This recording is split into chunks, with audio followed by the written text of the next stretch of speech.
Thanks for listening to Brand New Again.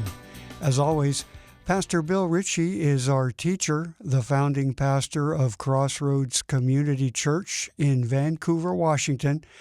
And I'm Ron Hagelgans. Glad you're listening as we once again open up the radio ministry archives and bring you an 8-part series called If Only I Had from 1992. We're presenting each of these sermons start to finish so you can get the complete original context, and you'll find the specific dates and information in the description. And as you listen, remember that culture was very different back then on many levels, but we're so thankful that God's truth never changes.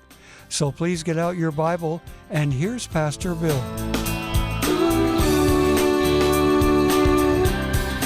When you consider Moses,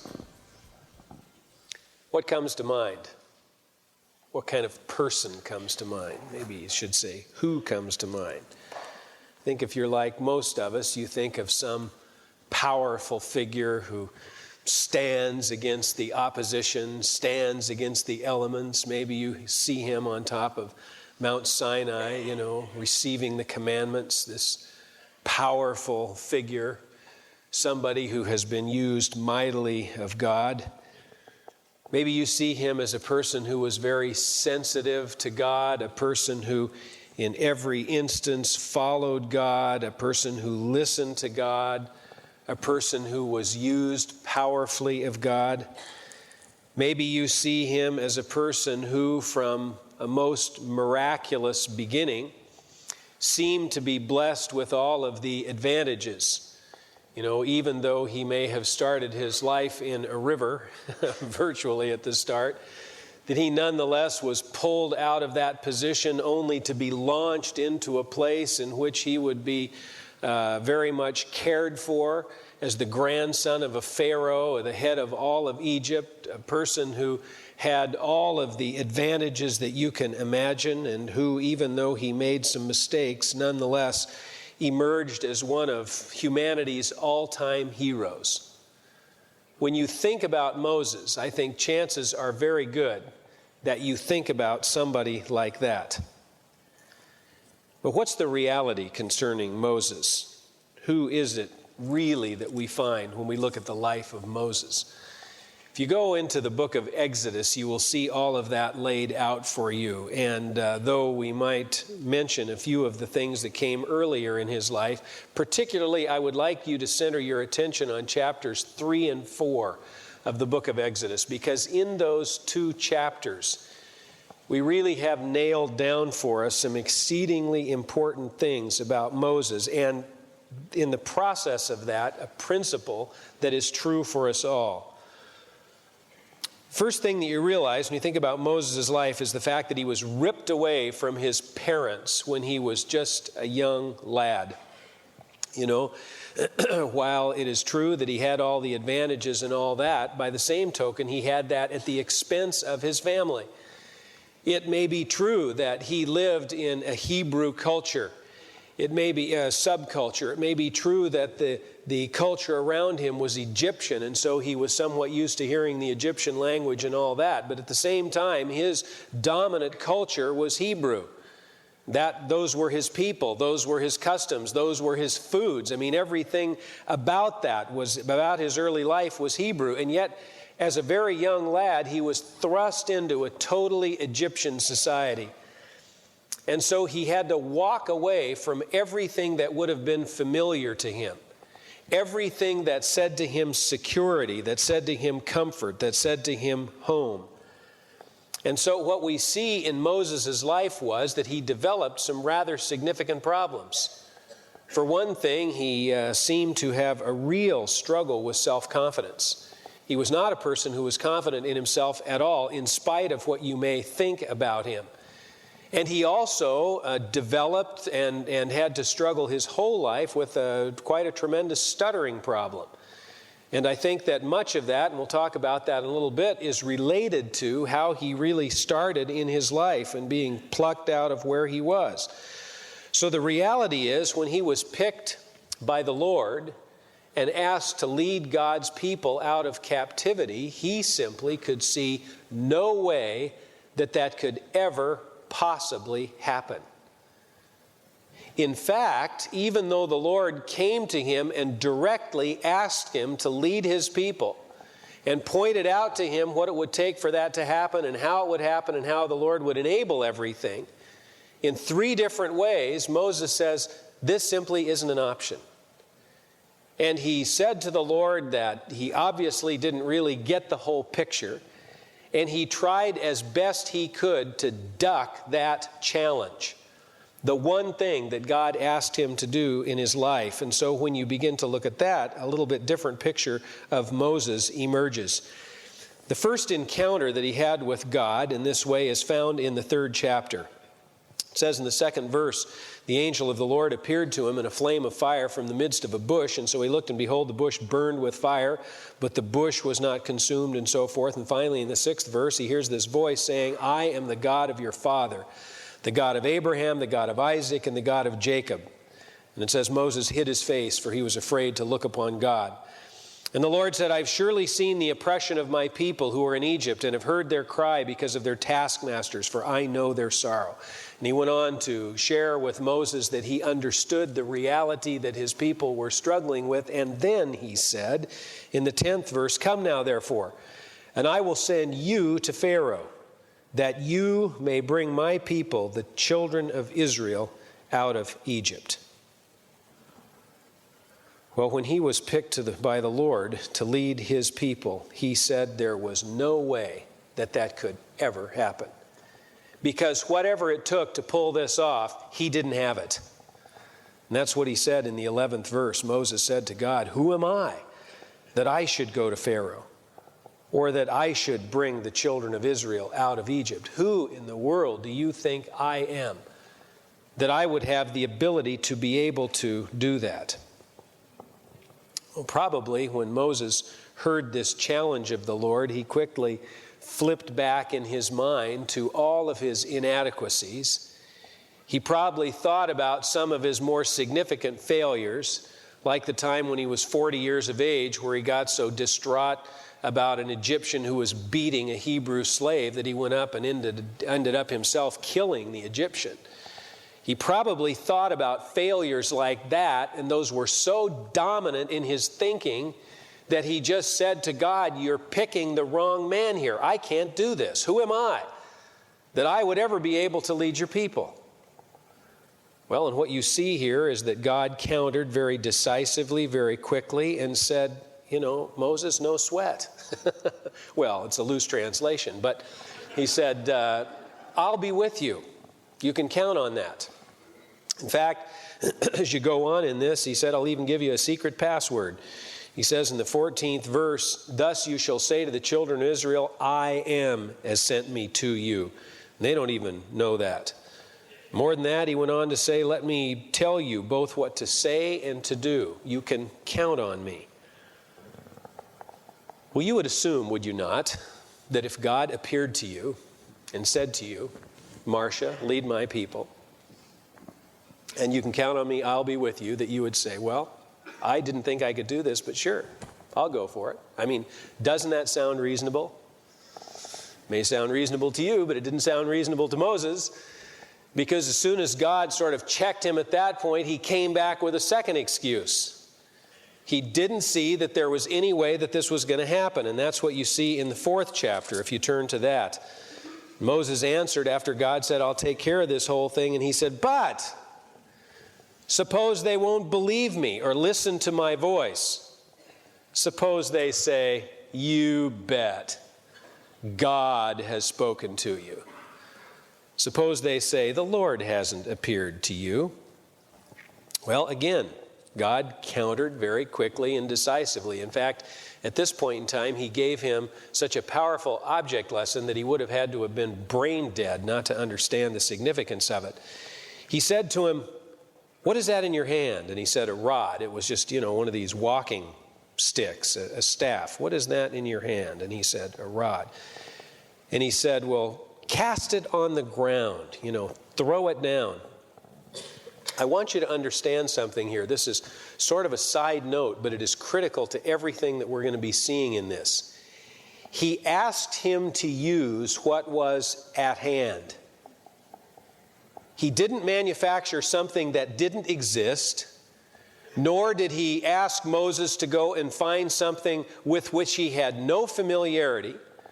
Moses was standing there already with this staff in his hand, and he just said, throw it down on the ground. Take that staff that is in your hand and throw it onto the ground. Now again, that was not something that was difficult for him to do. He didn't ask him to go find 12 sticks and juggle them.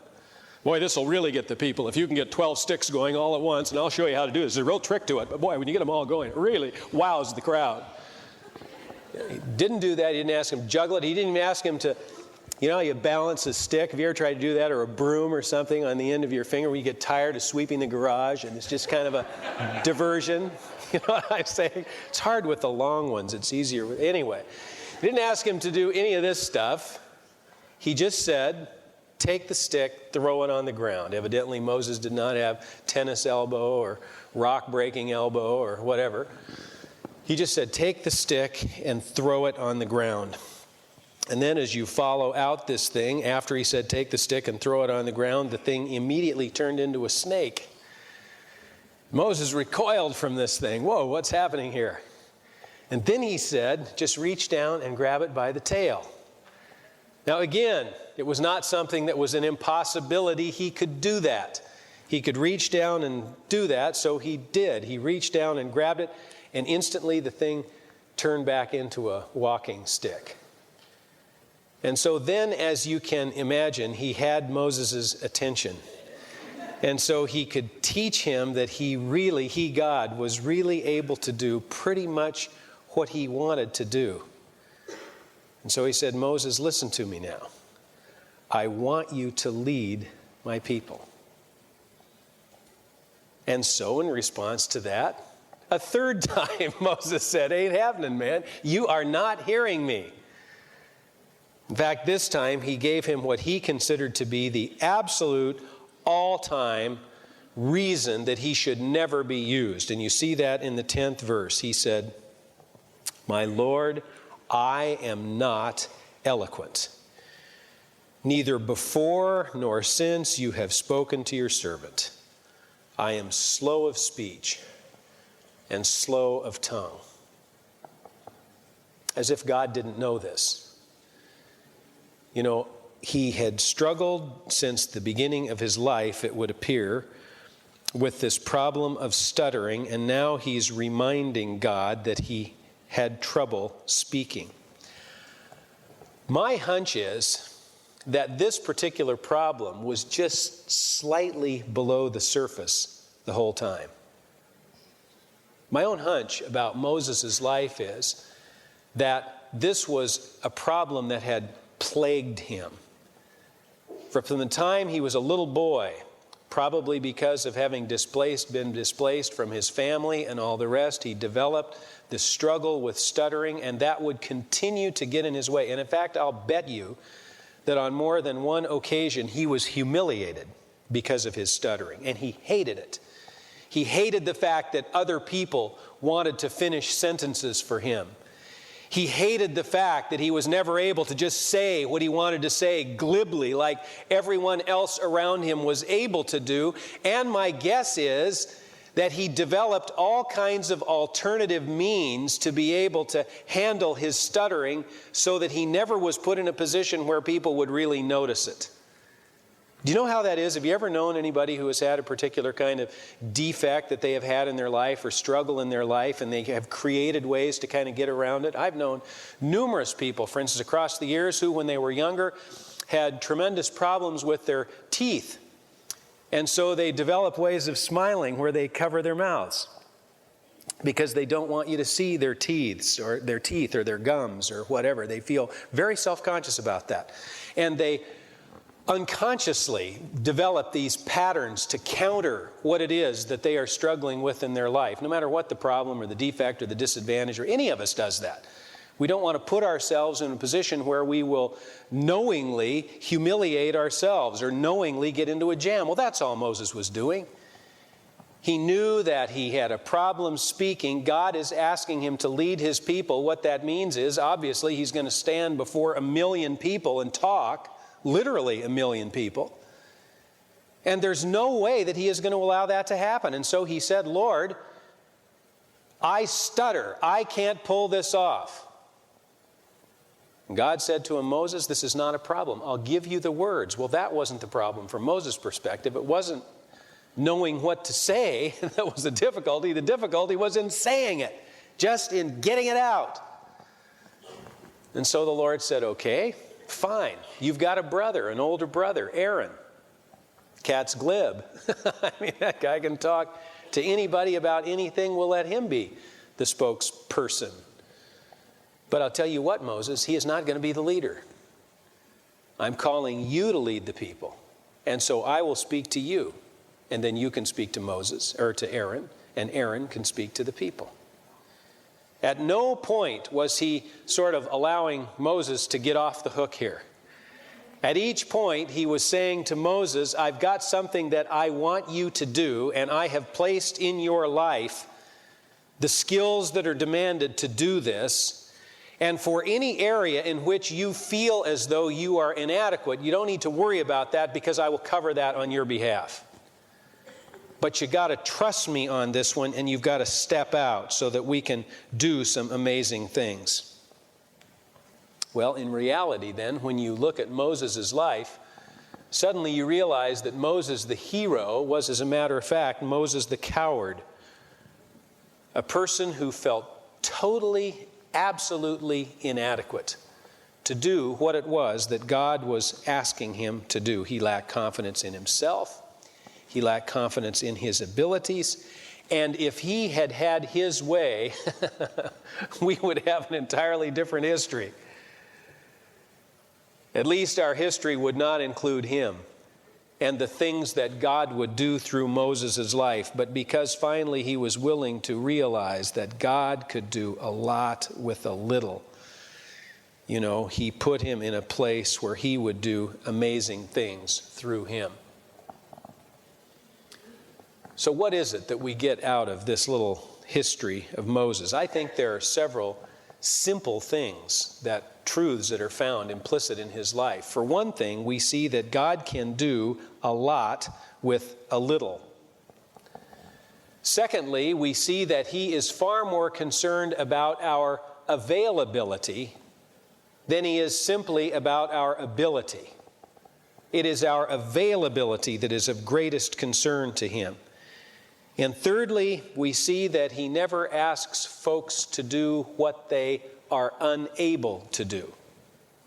But as a matter of fact, rather what we find is he asks us to understand that he has placed very peculiar abilities in the lives of every one of us. There is not one person who has a relationship with Jesus Christ in whom he has not placed unique abilities. He has placed special abilities in the lives of every one of us, and all he asks us to do is to yield to him, to surrender ourselves and what he has placed in us back to him. And his promise is, as we do, that he will take that, he will expand that he will explode that, and he will use that to our benefit and to his glory. I wish that I had learned much earlier in my life that God could do a lot with a little. It would have been so much easier for me. I would have avoided so much stress and so much tension in which I was always struggling to do what I was never called to do in the first place, or feeling guilty about the fact that I didn't have enough going for me that God could ever use. If only I had just settled down early on in my life with the Lord and just given to him whatever little I felt that I had or he would placed in my life, he could have done so much more, so much earlier. And it would have been so much easier along the way. The first church I pastored on my own was tiny by anyone's standards. on a red-hot Sunday, some Sunday where we had everybody bring their kids and in-laws and outlaws and dogs and cats and everything you could imagine, there would be 30 of us. And we gathered together in a sanctuary that was built to hold about 250. And so we rattled around like BBs in a boxcar. I mean, it was just awful. And the people, when I got there, just felt completely defeated. They had built this building about 6 years earlier, and they had never once paid the interest on the loan, let alone begun to eat away at the principal. And so their debt was just piling up. And it seemed as though there were fewer of them, and nobody would want to come in and join the church, because if any new person ever visited, all 30 would immediately tackle them, and they would just feel suffocated, and they would run out screaming. Well, they didn't do that exactly. It's just they would never come back again. And so after a while, you got the hint. I mean, you passed out Clarets or Binaca or whatever, and it did no good. But, as I was working in that, and I'd been going through college and going through seminary, this is not exactly what I had in mind. Let me just say that. It was not exactly what I had in mind. I mean, I had earned my doctoral degree when I was 25 years of age, and I figured, man, you now are ready to just go get them. Well, that isn't what I thought of when I thought of going and getting them. Sort of all 30 of us there looking at each other saying, ain't it awful? And so it took about a week or two, and then I felt just as defeated as they did. And my vision sort of got about as reduced as theirs was. And so it took about 2 months until I decided, I am out of here. I will fulfill a year's commitment, and then I am gone. This is a dead end. And so that's exactly what I did. I fulfilled my year's commitment, and I left. And I went to teach college. And I was in the same town teaching college. And so, it was a difficult situation, so I pastored the church for nothing. I continued to do what I'd done the year before on the side, because, it really was a difficult thing. And you would look at their struggle and their plight, and you would say, these people are never going to make a dent on anything and anyone. This just won't work. And I'd look around at other places and the things that they had, the buildings that they had, the finances that they had, the choirs, all these glorious things. And then I'd look at our little group with people running out the door for fear they were going to be trapped to teach Sunday school with every kid who existed. I'd say, man, this thing, it just can't happen. But during the course of that year, the Lord was able to get my attention, partially because I had time. It's funny, a lot of times when you're serving the Lord, you don't have any time to be with the Lord, or so it seems. And so during that season, I had an opportunity to spend copious of quantities of time just listening to the Lord. And I began to hear him as he said, I'm not asking you to be something that you aren't. I'm not asking you to do something that I have not equipped you to do. All I want you to do is just to surrender to me what I have given to you. That's it. And we can do some great things in your life. So at the end of that year, I moved back into pastoral ministry and was assigned to a church and decided that I was just going to go for it, whatever that meant. I was just going to allow the Lord to do what he wanted to do.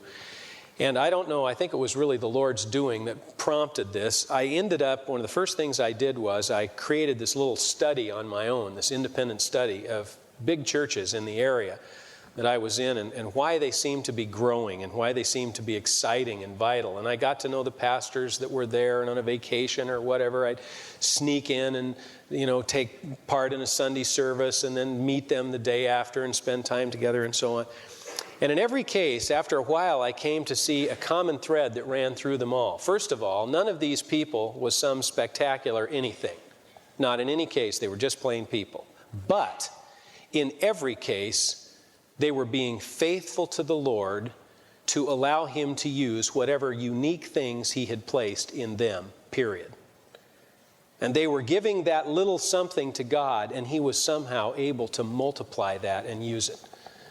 And so slowly but surely, I began to understand that God really could do a lot with the little if you were just willing to give him a little in the first place. And so I began to give the Lord the little that I felt that I had, and he used that in ways far beyond anything that I ever could have imagined. All he ever desired for me to do was to surrender just that in the first place. And when I was willing to do that, then he could invest me in what I consider to be the greatest adventure of my entire life. The simple truth is, God loves to do a lot with a little. He always has, and he always will. My friend Jim, who is a part of our fellowship, found this out very recently in his own life. Jim is a guy who has loved the Lord virtually his whole life. He's a person who grew up in a church, who was invested in the church and in all facets of the church life, as many kids are who are sort of church rat types. But he was not one who was there under duress. He was there because he really did love the Lord. And he really did love the environment and everything having to do with his faith in God. And he wanted to be faithful to the Lord as best he knew how. And he was invested in every possible facet of the existence of his church, just, up to the eyeballs involved. And he did this all the way he was going through school. In his senior high years, he was completely involved. And then one Sunday, something happened to him that so totally humiliated him that he made a decision that would radically alter his life and his relationship to serving God. They were having one of these services on a Sunday night. You've seen them before. You may have participated in them before, where the high school group does the whole service. And they were doing the music, and they were doing, everything. They were doing the preaching and leading communion and everything that existed, ushering, they were doing, right? And his role was to pray before communion. And that was it. It was no big deal. He'd done this thing a million times before. And so they got there that night. The church was jammed. It was packed out. And his girlfriend and her parents were there because they were going to see. He was a wheel in the church, really doing something. And this is a big event. It was very exciting. And the thing was going really well. It got to the point of communion. He got up to pray, got partway into his prayer, and lost his focus. And his mind went blank, and he couldn't continue. In fact, he couldn't even finish the prayer. He couldn't even spit out the words. And he finally had to just go sit down. And somebody else had to finish, and they went on about it. And for most people, I'm sure it was no big deal. For him, it was a huge deal.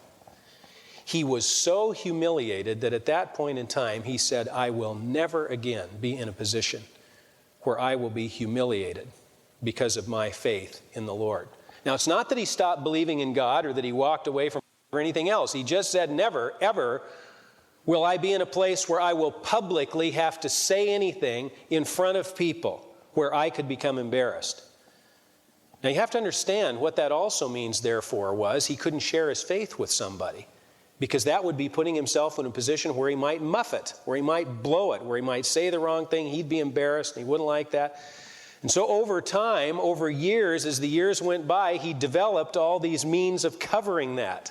So he could continue to serve the Lord, but always in these places where he would never have to make a statement publicly about the Lord, about his love for the Lord, or the need for somebody else to have a relationship with the Lord, or all the rest. And did it extremely well. He was invested even in our church in all kinds of things. A wonderful servant of God. Here he was serving with high school kids and didn't even have teenagers. And, and who would want to do that anyway? And some people would say.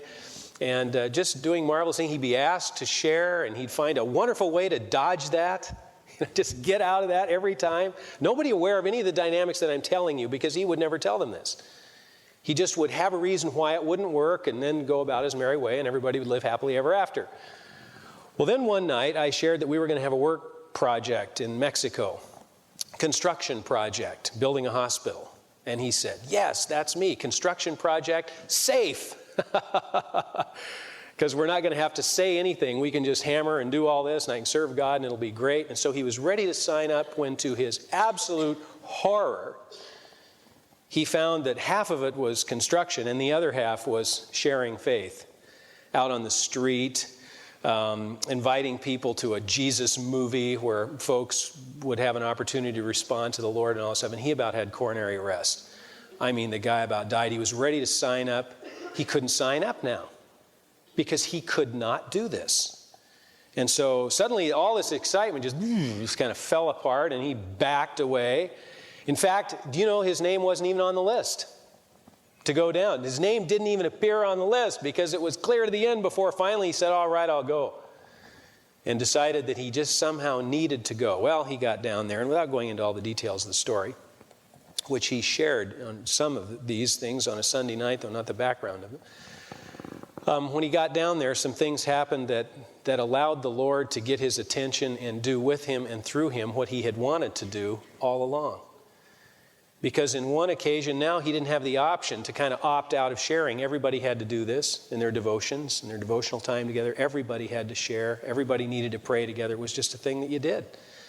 And so now he kind of had to step out. And then during the evening time when they had the first outreach and showed the film, he ended up actually laying his hands on a man and praying for a man who came to the Lord. And I mean, that just blew him away. Absolutely blew him away, because he hadn't been in that kind of a situation before where he'd sort of actually put himself on the line. And then he was in another town and he had to do inviting out on a street, speaking when he didn't even know their language, and he ended up speaking to a man who knew no English and he knew no Spanish. And he was trying desperately to invite this man to this movie that was happening that night and not having a real good job, but he just had to get him there. Did everything he could. Finally, through a variety of circumstances and people and one thing and another, he was able to communicate to the man what was going on, and he would love to have him there and everything else. And the guy said, well, when he found out what it was, I don't think so. I won't be there. And yet halfway through the film, as he looked out over the crowd, there was that man in the front row, and he came forward and received the Lord. Just because of his willingness to try to just open his mouth and say, can you come to this meeting?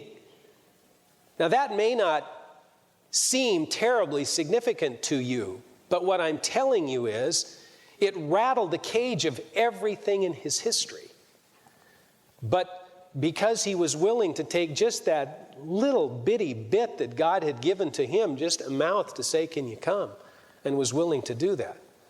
God used that and just exploded it to bring someone to himself who will be with him eternally. And I am here to tell you, it changed his life. In fact, he himself came forward to one of the leaders and said, I need to share with the fellowship about this. Do you understand what that means by what God had done in his life? Now hear this. God can do a lot with a little. If you're willing simply to give whatever little you have to him. You can't preach, you say? Great. Can you invite somebody to church? You can't teach, you say. That's fine. Can you welcome somebody at the door? You can't sing. Can you hang sheetrock? Can you paint walls that need to be painted inside the church or in the homes of people who are infirmed? You find yourself uncomfortable praying with other people? Can you give the funds that God has given to you above and beyond the call of duty in an extra special way? You can't transport people to church. Can you pick up a phone and encourage people who are discouraged?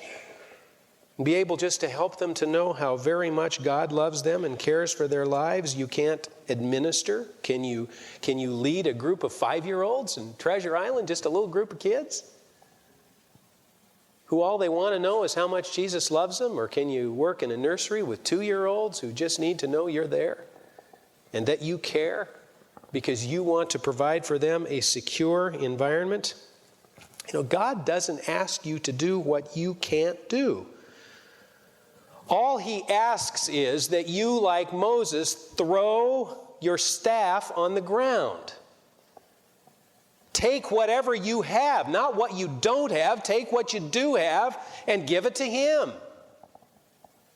Something as simple as inviting someone to church. Now, how difficult is that? Do you have a mouth? Can you say, can you come to church? Do you realize And this is pathetic if you think about it. Do you realize if everybody did that, one Sunday you'd double, and then you'd quadruple, and then you'd be 8 times as big, and then you'd be 6. I mean, do you realize what would happen if people just did that? Something that little? All God asks that we do is give him what we've got. Throw your staff on the ground, and then realize that as you reach down and pick it up, you can handle it. He's not going to give you more than you are able to handle, because when he guides, he will provide. As he gave Moses the words, as he gave him the strength up against the most difficult test you could ever imagine, he used him so powerfully he has become one of the most outstanding figures in our faith, but in the faith of the world overall. All because he was willing to give to God whatever little God had given to him. Like during the time of Moses, today, there are all kinds of people in captivity. All kinds of people still remain in bondage. And God is asking you to be an active part of the process of setting captives free, of helping them to understand that in Jesus Christ there's a brand new life, a fresh start, and security that knows absolutely no bounds.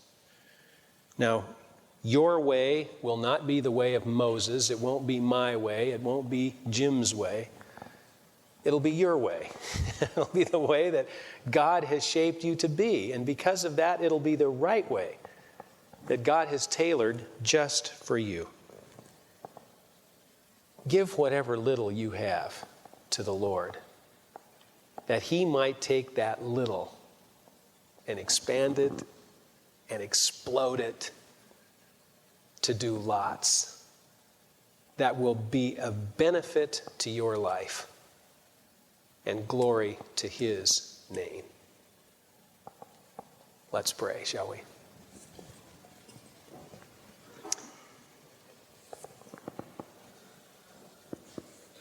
Lord, I guess I would have to say that the truth that Moses found is something that we too often overlook.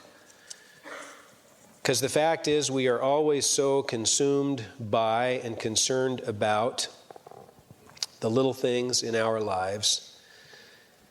And however little we might have, talent or ability or whatever, that we lose sight of you and how much you have and want to do in and through us. Forgive us, Lord, for our self-centeredness at that very point. God, thank you for reminding us that you have gifted everyone who enters into a relationship with Jesus Christ in a unique way. And thank you for reminding us that you desire to take the gifts that are placed within each one of those persons and you want to use them mightily, powerfully. God, enable us to give you the little that we have, that you might do lots. I know there are those here who don't even have a relationship with you, Lord. They don't have those special things, those unique things, the ability to use those unique things because they don't know you. They don't know the source of all uniqueness. And it is because of your love for them that you brought them to this place this day to enable them to have a personal relationship with Jesus Christ, to be set free from the past and all of its limitations, to be drawn into an entirely new future with you. Lord, thank you so much that you have brought them here, and thank you so much that as they reach out to you, you will meet them and give them life. As we remain in prayer together now, and please, I'd ask you all to respect this with your heads bowed and with your eyes closed. If you are one who desires to enter into a personal relationship with Jesus Christ, to have the life that only he can give to you, to be free, to be secure in him, would you just raise up your hand for a minute wherever you are? Raise it up high that I can see you, please. Bless you. In fact, would you stand up as your hand is raised? Look at me. Would you come right down here? Right down here. If you're in the balcony, come down these steps in the front. Are there others right around here?